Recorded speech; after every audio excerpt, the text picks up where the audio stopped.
Hello students, कैसे हैं आप। मुझे आशा है आप सभी अपने अपने घरों में सुरक्षित होंगे। कोरोना वायरस के कारण हम सभी को घर पर ही रहना पड़ रहा है। ऐसा करना हमारे लिए सही भी है, क्योंकि यदि हम सोशल डिस्टेंसिंग का पालन करेंगे तभी इसी महामारी पर विजय प्राप्त कर सकेंगे। मैं उम्मीद करती हूँ कि आप सभी शासन प्रशासन द्वारा बताए गए निर्देशों का पालन करेंगे और स्वस्थ रहेंगे।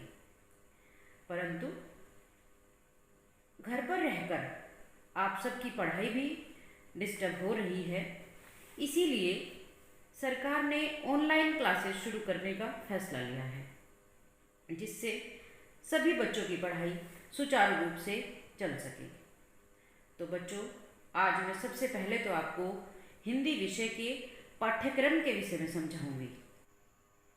हिंदी विषय के पाठ्यक्रम के दो खंड हैं, खंड क और खंड ख।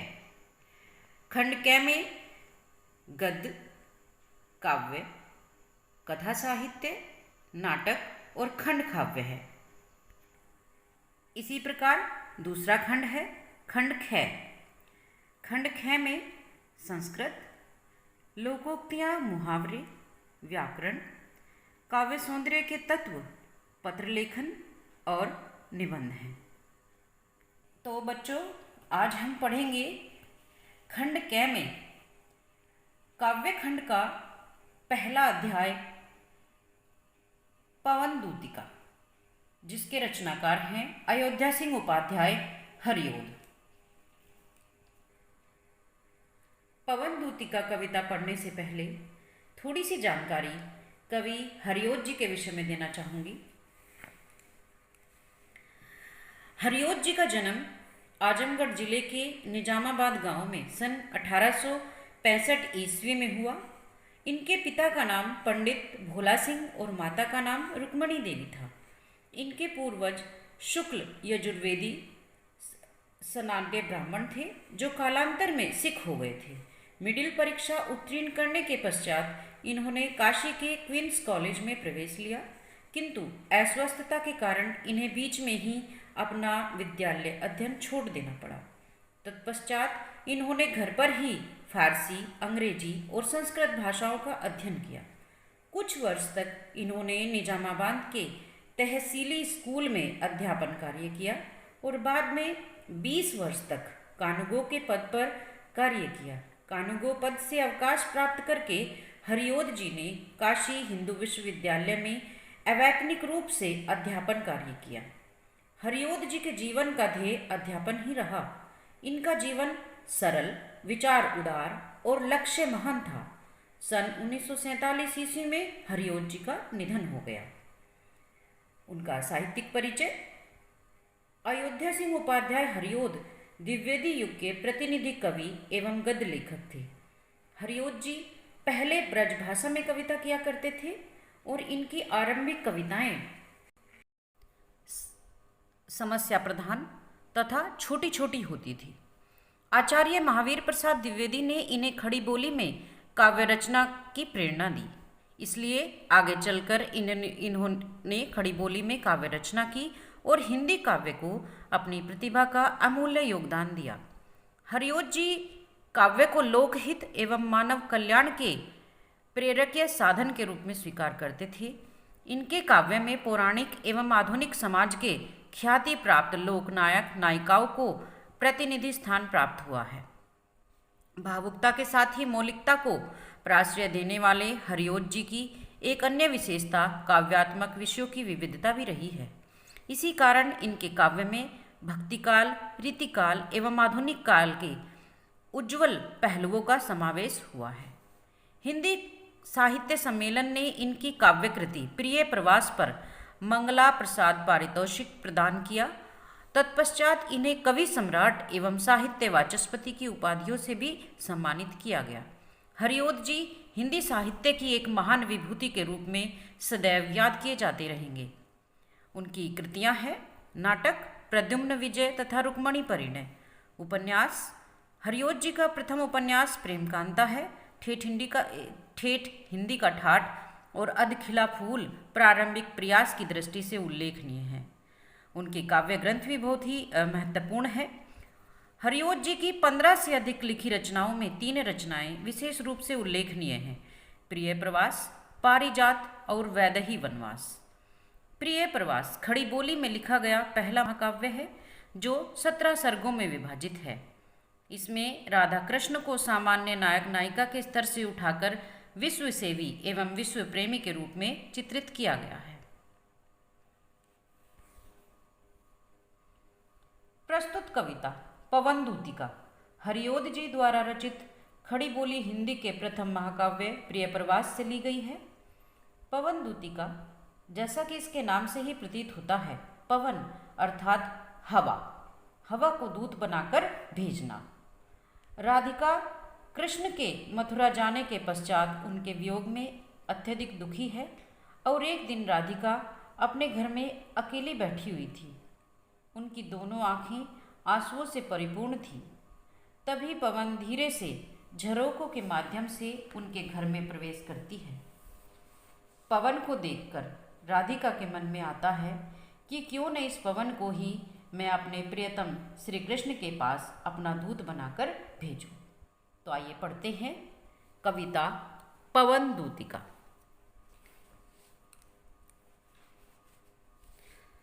बैठी खिन्ना यक दिवस वे गेह में थी अकेली, आके आंसू द्रग युगल में थे धरा को भिगोते।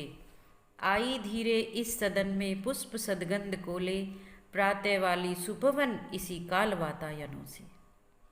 कवि कहते हैं कि एक दिन बैठी खिन्ना यक दिवस, खिन्ना अर्थात दुखी, यक दिवस अर्थात एक दिन, और गेह अर्थात घर में। एक दिन राधिका अपने घर में अकेली बैठी हुई थी।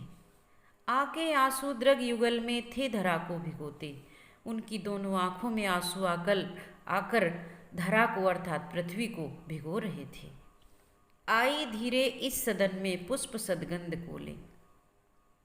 उसी समय प्रातःकालीन सुगंधित पवन रोशनदानों से होकर घर के भीतर आई।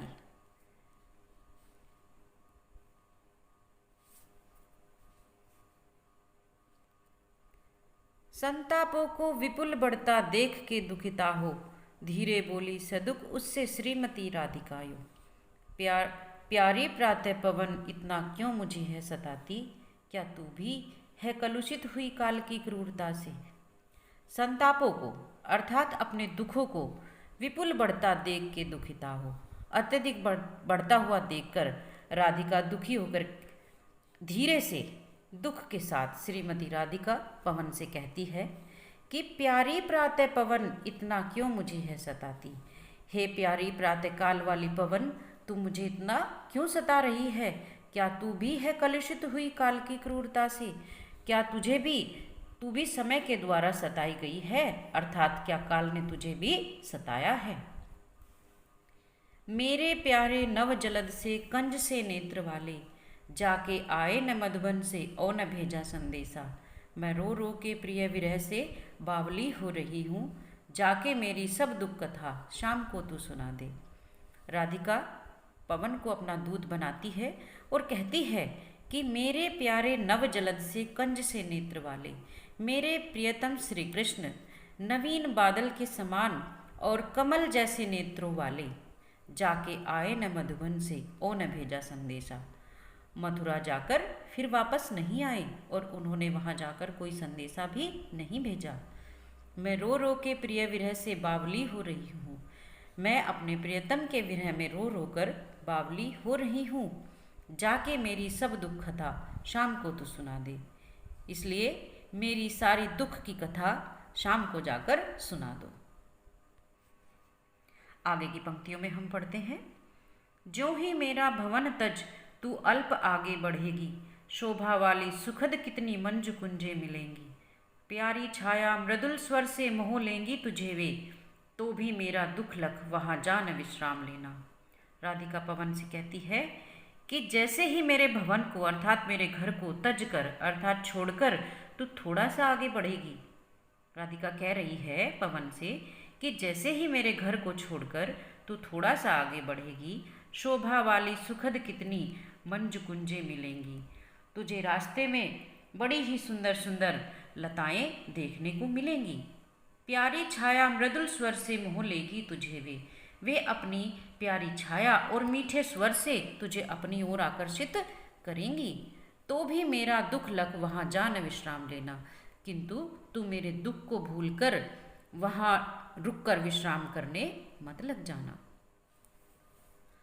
थोड़ा आगे सरस रव का धाम सतपुष्प वाला, अच्छे अच्छे बहुद्रुम लतावन सौंदर्यशाली, प्यारा वृंदा विपिन मन को मुग्धकारी मिलेगा, आना जाना इस विपिन से मुझे माना न होना।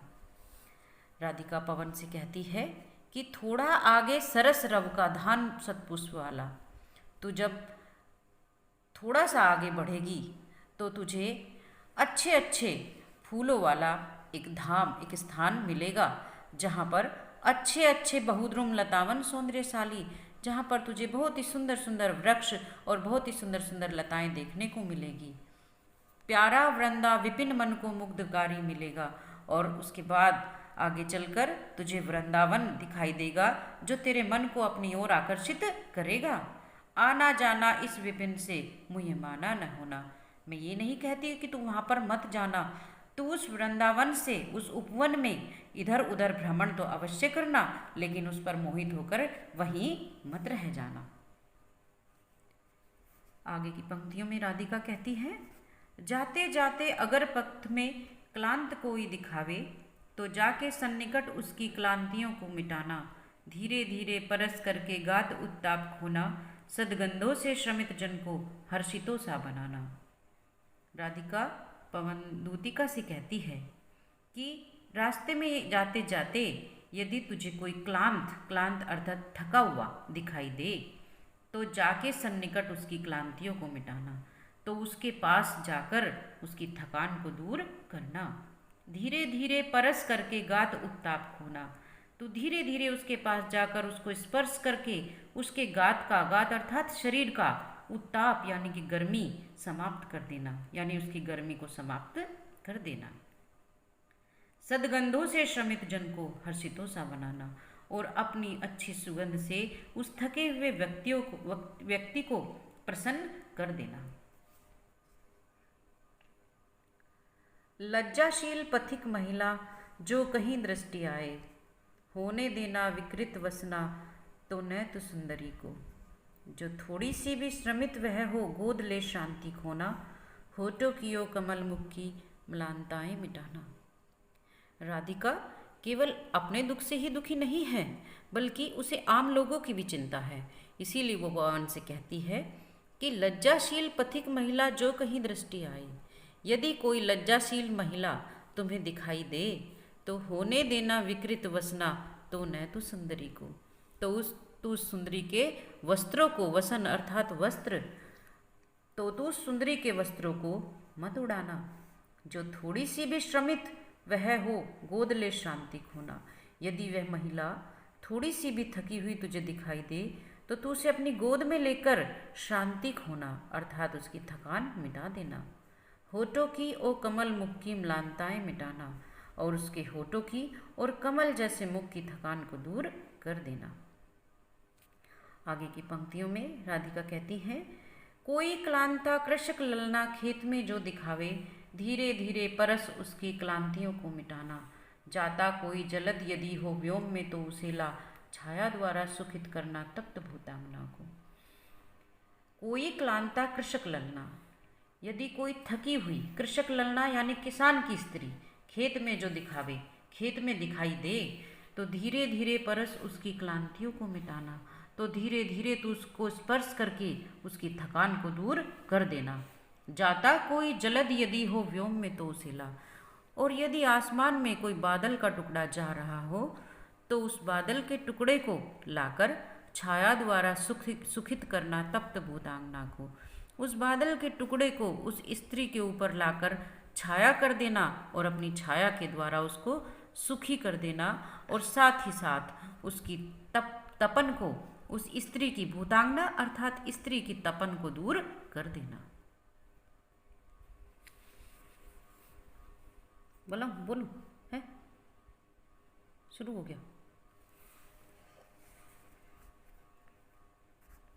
जाते जाते पहुँच मथुरा धाम में उत्सुका हो, न्यारी शोभा वर वदन नगर की देखना मुग्ध होना। तू होवेगी चकित लख के मेरु से मंदिरों को, आभा वाले कलश जिनके दूसरे अर्क से हैं। राधिका पवन से कहती है कि जाते जाते पहुँच मथुरा धाम में उत्सुका हो। जब तू मथुरा नगरी में पहुँच जाएगी तो उत्सुक होकर न्यारी शोभा वरनगर की देखना मुग्ध होना। उस नगर की शोभा को देखना मत भूलना और उस पर मुग्ध होना, उस पर मोहित होना भी मत भूलना। तू होवेगी चकित लख के मेरु से मंदिरों को। मथुरा में जो मंदिर हैं वो मेरु के समान, मेरु पर्वत के समान अत्यधिक ऊंचे हैं। उन मेरु के समान मंदिरों को देखकर तू चकित हो जाएगी, अर्थात आश्चर्यचकित हो जाएगी। आभा वाले कलश जिनके दूसरे अर्क से हैं, और उन मंदिरों के ऊपर जो कलश हैं, जो आभा वाले, अर्थात उन कलशों की सुंदरता ऐसी है जैसे कि अर्क कहते हैं सूर्य को, जैसे कि दूसरे सूर्य हों।